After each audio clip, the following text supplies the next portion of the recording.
Mateo capítulo 5, en el versículo 10. Vamos a dar lectura entonces de la palabra del Señor en el nombre del Padre, Hijo y Espíritu Santo. Amén. Dice así: Bienaventurados los que padecen persecución por causa de la justicia, porque de ellos es el reino de los cielos. Amén. Hasta allí, tomen su asiento.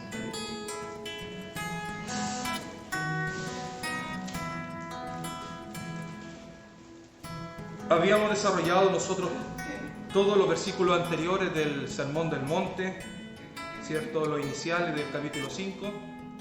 Vemos de que el Sermón del Monte es mucho más largo, el cual trae mucha enseñanza, como la sal de la tierra, la luz del mundo, Jesús y la ley, Jesús y la ira, Jesús del adulterio, y así sigue más adelante el Sermón del Monte, es muy extenso. El Sermón del Monte es uno de los más tremendo de los sermones que nuestro Señor entregó, que tiene gran enseñanza y gran doctrina. Era por esto de que la gente se admiraba de nuestro Señor Jesucristo con la doctrina que tenía nuestro Señor, y no tan solo la doctrina, sino que la autoridad con la que tenía para decir las cosas. Vemos de que nuestro Señor, cuando fue a una sinagoga, ¿cierto?, a entregar un sermón, le dieron el sermón al Señor. Dice de que leyó una profecía y tomando asiento, porque antiguamente ellos no desarrollaban el mensaje de pie, sino que se sentaban, desarrolló el mensaje y con tal autoridad dijo: esta profecía se ha cumplido hoy. Para los que estaban allí oyendo fue algo tremendo, porque ¿quién puede tener esa seguridad de que la profecía se estaba cumpliendo en ese mismo momento? Nuestro Señor estaba dando una declaración tremenda y decía: esta profecía se ha cumplido hoy. Y vieron, hermanos, que la palabra de Dios que Él decía era con tal eficiencia que hacía sanar enfermos, echaba fuera demonios e incluso tuvo poder hasta sobre la muerte, y todavía sigue teniendo ese poder.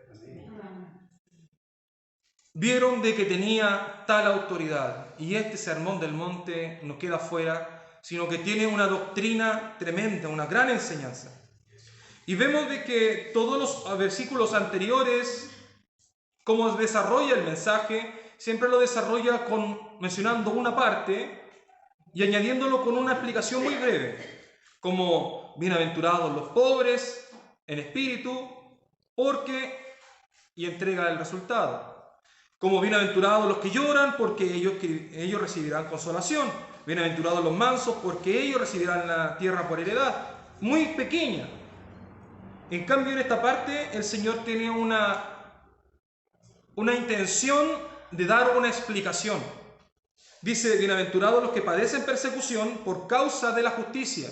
Pero no queda ahí tan solamente, sino que sigue, dice: porque de ellos es el reino de los cielos.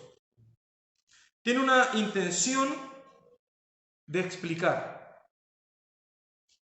No es tan breve como los anteriores. Nosotros podemos ver de que el Señor nos dejó avisados de que íbamos a tener que enfrentar persecución. Pero hay veces, hermanos, de que las persecuciones son innecesarias. A veces las persecuciones no son como lo que la palabra del Señor nos está declarando en este momento. Porque aquí dice: los que padecen persecución, ¿pero por qué? ¿Por causa de qué? De la justicia. Por causa de la justicia. Para poder entender lo que significa justicia, es algo tremendo y hace una separación de otras cosas.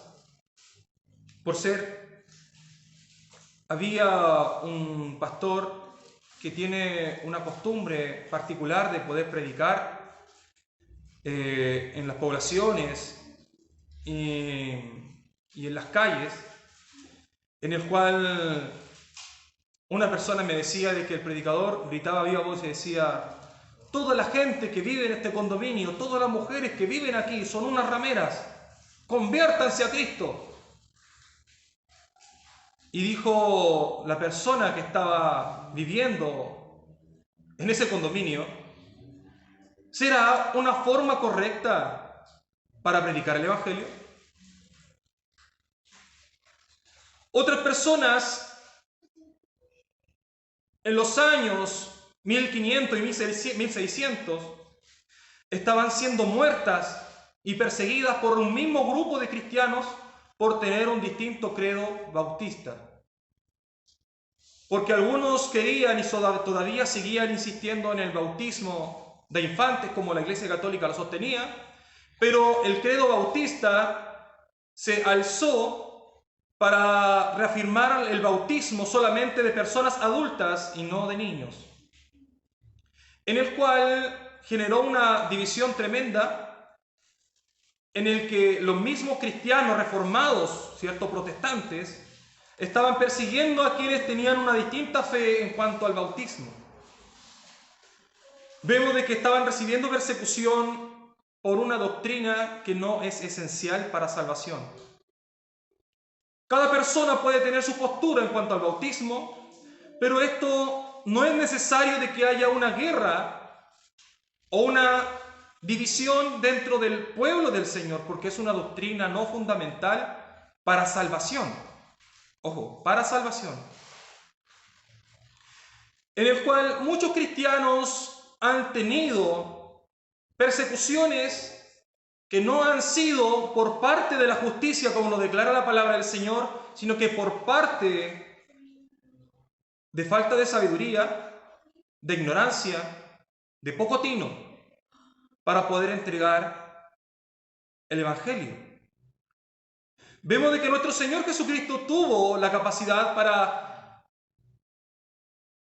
decir a algunas personas como generación de víboras, o tuvo la capacidad de azotar a las personas que estaban dentro del templo, pero era porque dice la palabra del Señor en el Antiguo Testamento de que el celo de Dios se encendió porque estaban ocupando el lugar santo como el templo para generar ventas y cambio de dinero.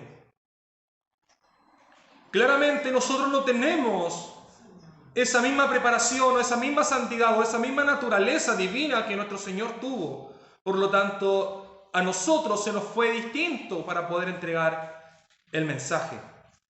Nosotros, hermanos, debiésemos de tener sabiduría para llegar al corazón de la gente, no con la intención de ofender al mundo, sino que con la intención de que la gente llegue a su corazón y se arrepienta. La intención de entregar el mensaje no es con que la gente, hermanos, se sienta confrontada tanto con la verdad, aunque la verdad sí verdaderamente confronta, pero no con la intención de ofender. Se necesita sabiduría. Hay que tener conocimiento para poder llegar al corazón de la persona, al lado más sensible, para que la persona se convierta al Señor. Dice de que nosotros debemos de corregir al hermano no con ira, sino que dice con mansedumbre. El Evangelio se entrega con mansedumbre y la palabra del Señor también nos declara de que así como nosotros el Señor nos cambió, con esa misma paciencia, con ese mismo amor, asimismo también nosotros debiésemos de entregar la palabra del Señor con mansedumbre, no con la intención de ofender directamente a la persona, sino que con la intención de que la gente cambie. Hay ocasiones en que la gente, lamentablemente, se acarrea persecución de una forma innecesaria, por falta de sabiduría, por falta de tino, por falta de conocer las Escrituras. Vemos, hermano, de que Hay formas distintas en que la gente tiene para entregar el Evangelio. Algunas son muy correctas, otras son innecesarias. Yo veía a una persona, hermanos, que contaba y decía, yo predico el Evangelio, ¿sabe cómo? Dijo, yo predico el Evangelio por medio de mis tatuajes. Yo me he tatuado mi espalda, mis brazos, con versículos bíblicos. Me he tatuado parte de mi cuerpo con versículos bíblicos para que la gente cuando me vea en la calle vea un versículo bíblico y pueda convertirse al Señor. ¿Pero usted cree de que esa es una manera de predicar el Evangelio mediante tatuajes? Si fuese sido así la intención del Señor, yo creo que lo hubiese declarado, ¿no? Porque el Evangelio de Dios, ¿sabe cómo se entrega? Predicar. Ese fue el mandato del Señor. Ir y predicar. Predicar. Uno, si bien es cierto, predica también con los hechos, pero así también predica con nuestra boca. ¿De qué manera nosotros, hermanos, podemos exhortar un versículo bíblico? Si, como lo que dijo el etíope, ¿cierto? Que tenía los escritos y dijo, ¿cómo lo puedo entender si nadie me lo ha enseñado? Por lo tanto, una persona puede leer un versículo bíblico, pero ¿cómo lo puede entender si no hay un diálogo de por medio para que pueda enseñarlo? Por lo tanto, yo creo de que un mero versículo bíblico que esté impreso en un cuerpo no cumple a un 100% la intención de pregonar el Evangelio. Hay otras personas que lo hacen de muchas formas distintas. Yo la otra vez vi a unas personas de que por medio de unos letreros, hermano, en un semáforo, cruzaron la vía peatonal, ¿cierto? El paso cebra, como le llamamos nosotros, y desenvolvieron un lienzo donde salió un versículo bíblico. Ellos mismos gritaron una palabra como una arenga, ¡Cristo vive! Enrollaron el lienzo, se acabó el semáforo y ellos se fueron. Yo creo que es una forma bastante inteligente para poder entregar el mensaje. Pero tiene que haber también, aún así, una explicación de la palabra de Dios. Es muy importante. Por lo tanto, hermano, hay cosas de que son muy sabias, como eso de en un semáforo ocupar, ¿cierto?, un tiempo para entregar el mensaje del Señor, a dar una pequeña explicación antes que se acabe el tiempo del semáforo y ponerse a la orilla. Es algo muy inteligente, interesante y novedoso. Pero, hermano, hay personas que son muy radicales, que dicen eso no, y eso no, y al final, hermano, genera una persecución innecesaria sobre cómo se puede entregar el Evangelio del Señor. Aquí la palabra del Señor habla sobre los que padecen los que padecen persecución por causa de la justicia. ¿A qué es lo que lleva esto, hermano? Cualquier persona que quiera vivir conforme a la palabra de Dios va a recibir persecución. Nosotros estamos en este mundo, pero no somos de este mundo. Por lo tanto, dice de que el siervo no es mayor que su Señor. Por lo tanto, si a mí me rechazaron, con mayor razón a vosotros, dijo nuestro Señor Jesucristo. A lo que respecta, hermano, de que nosotros estamos propensos a recibir persecución por la enseñanza que este mundo entrega y por la enseñanza que el Señor entrega. Cualquier persona que quiera vivir conforme al Evangelio del Señor va a recibir persecución. Una vez, hermano, en el trabajo, unas personas dijeron, ¿saben qué? Vamos a orar al Señor para que el Señor guíe este trabajo y el Señor tome dominio de todo lo que vamos a hacer. Y a mí me causó una gran emoción. Correcto, hagámoslo. Pero en el transcurso de la semana vi de que las conversaciones, hermanos, eran en doble sentido, palabras que no correspondían. Claro, comenzábamos el trabajo en oración, pero resulta de que en el transcurso del día, palabras que no correspondían, insultos en doble sentido. Y un día, conversando con el grupo, dije, pero me van a disculpar, pero ¿podemos hacer algo? Claro, diga, ¿qué podemos hacer? Es bien empezar el trabajo con la oración, pero yo creo que debiésemos también de empezar a controlar nuestra carne para sacar el doble sentido, la inmundicia y la suciedad de nuestra boca, para consagrarnos con mayor razón al Señor. Yo pensé que todos me iban a decir amén, hermano, pero no. ¿Qué te creís tú? ¿Te creís mejor que nosotros? ¿De qué te las dais? Si al final tú también eres pecador igual que nosotros. Eres un santulón. Y en eso entonces dije, ¿por qué? ¿Por qué? Si lo único que mi intención era ir a Dios con sinceridad, reconociéndonos de que todos estábamos mal, inclusive yo también, porque yo también estaba cayendo en parte del juego.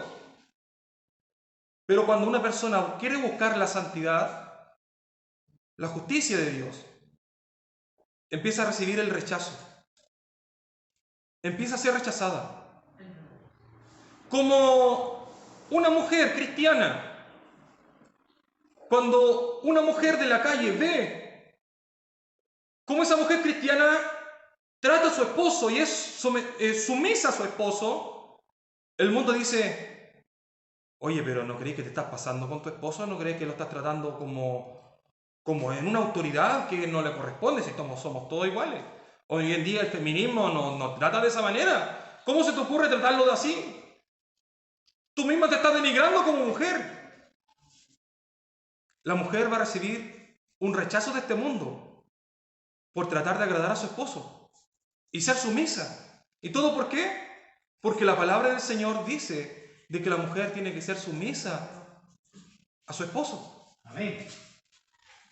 Y acontece, hermano, que la gente de afuera va a mirar con un cierto desprecio. Va a mirar con un cierto desprecio. Asimismo, un hombre que antes de tomar decisiones lo consulta con su mujer. Porque dice la palabra del Señor de que la mujer es la ayuda idónea. Amén. ¿Qué es lo que dice entonces el mundo? Dice, entonces tú eres mandoneado. Eso es lo que enseña este mundo. Pero ¿cómo tú tienes que preguntarle a tu esposa si tú eres el hombre de la casa? Tú eres quien toma las decisiones. ¿Por qué tienes que preguntarle a tu mujer? Pero cuando un cristiano, un hombre cristiano quiere cumplir la palabra del Señor, recibe rechazo, recibe persecución. ¿Sabe por qué? Porque cuando uno quiere vivir el Evangelio del Señor conforme está estipulado en su palabra, uno no trata de caer ni en el machismo ni en el feminismo como este mundo lo está imponiendo. Está imponiendo una guerra, una diferencia entre un hombre con una mujer. Cuando la palabra del Señor declara y enseña de que ciertamente el hombre es la cabeza del hogar, pero tiene una ayuda idónea. Y también debemos de tratar a nuestras esposas como vaso frágil y como Cristo amó a la iglesia, dando a entender, hermano, de que el hombre va a encontrar de que su esposa no es perfecta. ¿La iglesia es perfecta? No. Por lo tanto está diciendo como Cristo amó a la iglesia, dando a entender de que Cristo amó a la iglesia a pesar de su imperfección. Por lo tanto, todo hombre que quiere amar a su esposa, que la ame con sus defectos y que la ame con sus virtudes. Le está enseñando a un hombre cómo tiene que amar a su esposa. No es tan solo ser cabeza del hogar y mandar, sino que tratar con delicadeza. Cuando un hombre quiere cumplir la palabra del Señor, es tildado de muchos apodos, hermano. ¿Sabes qué? Me parece bien, pero antes de tomar esta decisión lo quiero conversar con mi esposa. ¿Qué es lo que pasan diciendo después? Este hombre no tiene carácter. Este hombre es mandoneado. O la mujer que quiere agradar a su esposo. ¿Qué es lo que dicen las mujeres de afuera del mundo que no conocen del Evangelio? ¿Para qué voy a ir a una iglesia? Si los evangélicos enseñan de que una mujer tiene que ser sumisa a un hombre. No, ¿dónde la vieron? Yo no voy a ser sumisa a ningún hombre. Cuando uno quiere vivir el Evangelio conforme a la palabra del Señor, tiene estos problemas y esta diferencia. Hay cosas, hermanos, que son intratables. Hay cosas que no son negociables. Para un cristiano hay cosas que no son negociables, como lo que hablamos hace un tiempo atrás, hermanos, sobre postrarnos ante otros dioses. Para un cristiano esto no es negociable. Preferible la muerte antes postrarnos ante un hombre, porque un verdadero creyente se postra solamente ante Dios. Amén. Solamente ante Dios. Estas cosas para nosotros son innegociables. Para nosotros estas cosas no son, hermanos, tratables o conversables. Para nosotros esto es ley, porque es palabra de Dios.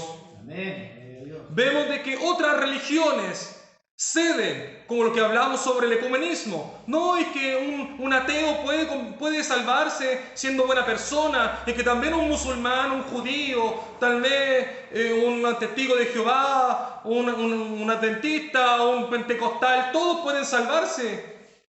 Un mormón pueden salvarse solo siendo buenas personas. Si son buenas personas. Pero para nosotros hay cosas que son intratables. Porque el único quien salva es Cristo. Amén. Es Cristo. Amén. No siendo buenas personas, el que salva es Cristo. Amén. Si nosotros somos buenas personas, no es para ser salvos, sino que es para agradar a aquel que ya nos salvó. Para agradar a aquel que ya compró nuestra vida con su sangre. No es para ganar méritos, sino que es para agradar a Dios. Para agradar a Dios, para servirle. Por lo tanto, hay cosas, hermanos, que tenemos que padecer por causa de la justicia. Por causa de la justicia. Hay muchas enseñanzas en este mundo, hermanos, que van en contra de la justicia. Muchas. Tanto como la gente toca el tema de las ofrendas. ¿Cómo vas a entregar las ofrendas a una iglesia? Si los pastores se hacen cada día más ricos. ¿Cómo tú puedes ayudar al pobre? Te están engañando. ¿Cómo tú puedes ser dadivoso con gente que ni siquiera conoces? Hay muchos que son mentirosos. Hay muchos que están en silla de ruedas, sentados arriba de una pierna, escondiéndola, mostrando como que le faltase una. Hay muchos engañadores afuera. Pero cuando a veces uno es dadivoso, cuando a veces uno ofrenda, cuando a veces uno ayuda al prójimo, ¿qué es lo que dice la gente? ¿Cómo se te ocurre ser así? Tú tienes familia, ayuda a los tuyos. Si bien es cierto, la palabra del Señor dice que debemos de hacer el bien primero en nuestra casa. ¿Cómo nosotros podemos, hermanos, dar ofrenda y ayudar al prójimo si en nuestra casa hay hambre y en nuestros hijos están pasando escasez? Dice la palabra del Señor de que debemos de ser sabios. Amén. Primeramente a los de nuestra casa y posteriormente a los demás. Es como un pastor que sea bondadoso con todos los hermanos, amoroso con todo lo demás, pero llega a su casa y grita a su esposa. ¿Tiene sentido el Evangelio? ¿Tiene sentido el Evangelio que yo ayude a toda la gente y mis hijos estén pasando escasez y hambre? No, hermano. El Evangelio comienza por casa. Amén. Después el Evangelio para los demás. Para poder entregar el Evangelio, primero tiene que haber un cambio en nuestra casa. Cambiar el carácter, cambiar nuestra forma de dialogar, cambiar nuestra forma de comportarnos, nuestra forma de hablar. De lo contrario, estamos siendo hipócritas. Hay cosas que son intratables para un verdadero cristiano. Y por eso dice la palabra del Señor que acarrea persecución. Dice, por causa de la justicia, todos aquellos que buscan cumplir la palabra de Dios van a recibir persecución. Como les vuelvo a reiterar, hay personas que tienen persecución y dicen, entonces yo voy a ser bendecido por Dios porque estoy recibiendo persecución. Pero si, me voy a adelantar al sermón que viene de la semana que viene, pero dice que hablen cualquier tipo de cosas mintiendo. Por lo tanto, si yo golpeo a mi esposa y genera un comentario en la gente. Yo digo, mire, estoy recibiendo persecución de toda la gente. Me están persiguiendo. ¿Qué puede decir usted? ¿Soy bienaventurado? ¿La gente está hablando mal de mí? Dice mintiendo, no cuando es verdad. Mintiendo. Hermano, en esto debemos de tener cuidado. Debemos de tener cuidado. Porque a veces nosotros nos acarreamos persecuciones que no están dentro de esta bienaventuranza, hermano. No están dentro de esta bienaventuranza. Dice, bienaventurados son los que padecen persecución por causa de la justicia, por causa de querer servir al Señor y cumplir sus mandamientos. No por hacer cosas que no corresponden. Hay persecuciones que son innecesarias y a veces nosotros creemos de que son persecuciones con una promesa. Pero aquí el Señor deja tajantemente afuera lo que es la justicia y lo que son las persecuciones innecesarias a las cuales un cristiano muchas veces se expone. Se expone. Por lo tanto, aquí debemos de ser claros. Bienaventurados los que padecen persecución. Este antagonismo, hermano, que se contrapone una con otra. Felices los que padecen persecución. Suele ser un antagonismo porque ¿cómo puede ser una persona dichosa y feliz enfrentando una persecución? Dice la palabra del Señor y cuenta de que el apóstol Pedro, junto con otro, fueron tomados y llamados ante el Sanedrín y lo recomendaron de que no predicasen más el nombre del Señor Jesucristo. Y ellos no le hicieron caso y siguieron predicando el Evangelio. Y dicen de que lo azotaron. Pero estos hombres, hermano, yo creo que sentían el ardor, el cosquilleo en su espalda de los azotes, pero estaban contentos. Iban felices, hermano. Iban felices. ¿Saben lo que causa, hermano, esto, lo que estamos hablando? Es que a veces, hermanos, cuando una persona recibe persecución por causa de la justicia, no entiende la felicidad que tiene que vivir. Muchas personas que enfrentan la persecución por causa de la justicia abortan la fe. El Evangelio de la prosperidad hoy en día va en contra de esto. Enseña de que tú tienes que ser feliz y no tener ningún problema, ser multimillonario, vivir en una casa cómoda y no tener ningún problema en toda tu vida. Eso enseña el Evangelio de la prosperidad. Y mucha gente que viene buscando al Señor para que el Señor solucione todos sus problemas, para que el Señor solucione todas sus enfermedades.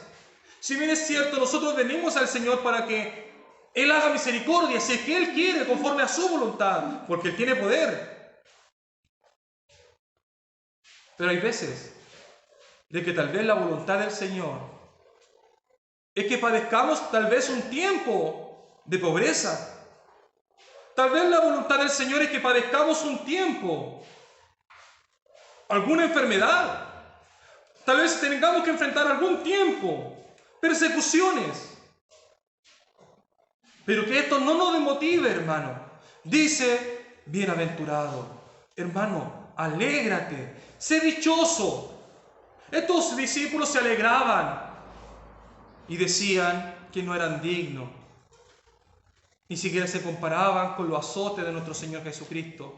Iban cantando himnos y alabanza. Estaban contentos por recibir esa persecución.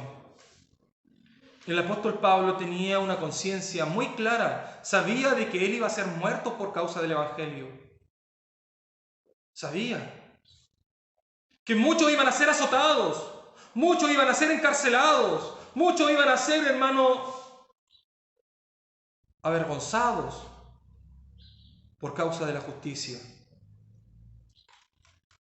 Lo que hoy en día tenemos nosotros como conciencia de justicia no se compara a la palabra del Señor como su verdadera justicia. Hoy en día estos tribunales que hay en esta tierra, los tribunales de justicia, están promoviendo leyes corruptas. Y yo creo que muchos cristianos están cediendo ante esas leyes. Pero aquí vamos a probar la fe. ¿Sabes lo que cuesta ser un cristiano? La persecución que se vive en Nigeria. Que quemaron una iglesia con toda la gente adentro, con pastor y todo. ¿Cómo son acribillados las familias por ser cristianos? ¿Cómo en otro país del mundo son puestos presos aquellos que solamente tienen una Biblia? Solamente por tener una Biblia, pena de cárcel. ¿Qué persecución están viviendo en otros lados que ni siquiera pueden predicar en las calles? Nosotros hoy en día teniendo gran facilidad de predicar en las calles. Antiguamente, hermano, ¿sabes que tú podías predicar en la calle y la gente se paraba y te escuchaba? Hoy en día tú predicas en las calles y te tiran agua. Tú predicas en las calles y sientes un grito de una ventana por un insulto. Estamos viviendo en un tiempo complicado, hermano, conflictivo. Viviendo en un tiempo de que una persona cerca que nosotros conocemos por allá le molesta cualquier tipo de bulla. Tanto como que un auto pase y toque la bocina, tanto como que parte de la municipalidad ocupa un espacio en una cancha para poner ejercicios para personas de tercera edad. Le molesta todo, hermano, todo. Y justamente un día iban unos cristianos, hermanos pentecostales, con su guitarrita, sin parlante, gritando solamente a voz abierta. Y llegó a comprar, hermanos, con una rabia hacia la gente que gritaba en las calles, que predicaba el Evangelio. Y sin saber él también de que yo también era cristiano. Yo lo miraba, me sonreía, y lo único que hacía es mover la cabeza, qué comentario podía hacerle. Pero, hermano, ocurre que estamos enfrentando un tiempo complicado para exponer el Evangelio. Vamos a recibir persecución, pero que esto no te desmotive, hermano, no te desmotive. Date cuenta de que hay una promesa. Abrázate de esa promesa. Ten la esperanza. A veces nosotros perdemos la esperanza. No enfocamos solamente viviendo en este mundo, pero el Señor nos da una esperanza de que tendremos vida eterna juntamente con Él. Y no tan solo vida eterna, dice que reinaremos juntamente con Él. Es una promesa tremenda, hermano, donde no habrá más llanto, ni más lloro, ni más sufrimiento. Esa es una promesa en la cual nosotros debiésemos de abrazarla con la esperanza. Cuando tú haces crecer la esperanza, la desmotivación desaparece. Y eso es lo que a nosotros nos causa un conflicto. Nos desmotivamos. La persecución desmotiva a un cristiano. Pero anímate. Anímate, hermano.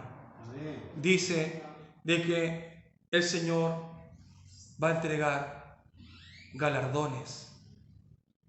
He aquí, yo vengo pronto, y mi galardón conmigo, para recompensar a cada uno según sea su obra.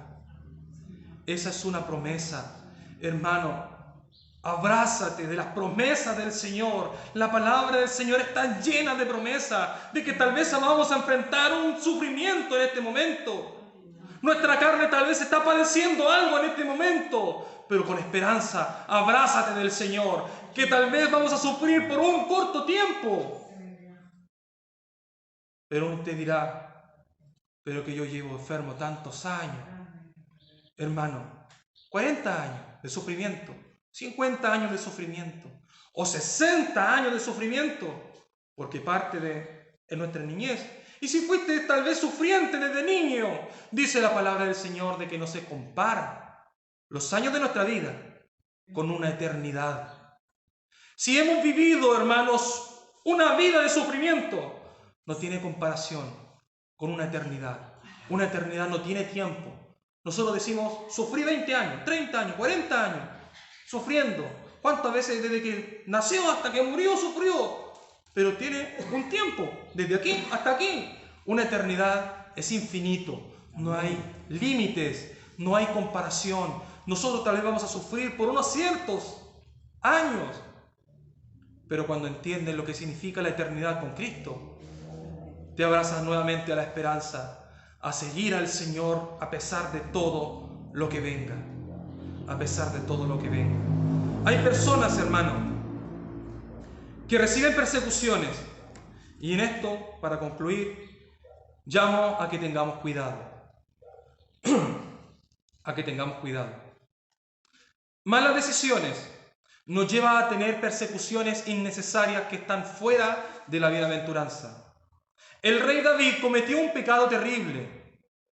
A pesar de que la palabra del Señor, en los libros de la Escritura, hermanos, que nos habla sobre el rey David, enseña de que el Señor lo llamó al rey David porque tenía un corazón conforme al de Dios.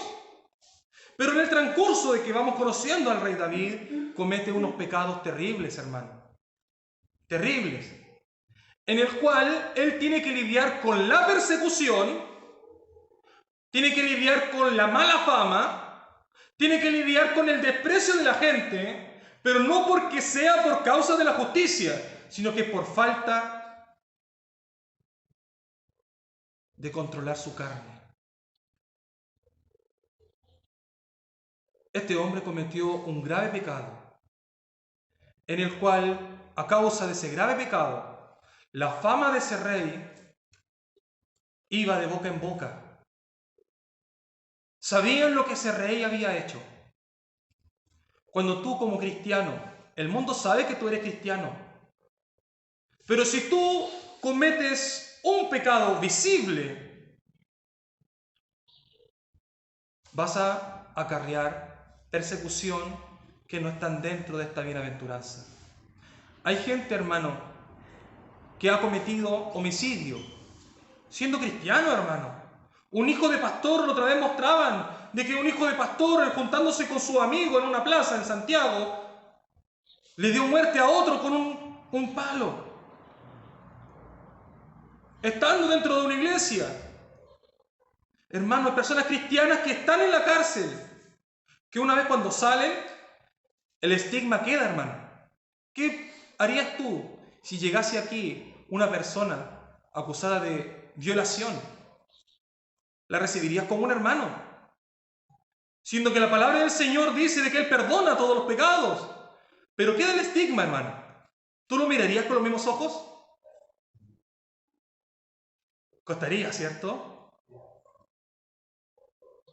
Por lo tanto, ¿qué es lo que va a decir ese hombre? ¿Estoy siendo perseguido por causa de la justicia? No.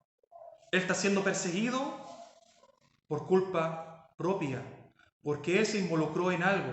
Él provocó que la gente hablase. Si yo como cristiano voy y le pego a mi vecino,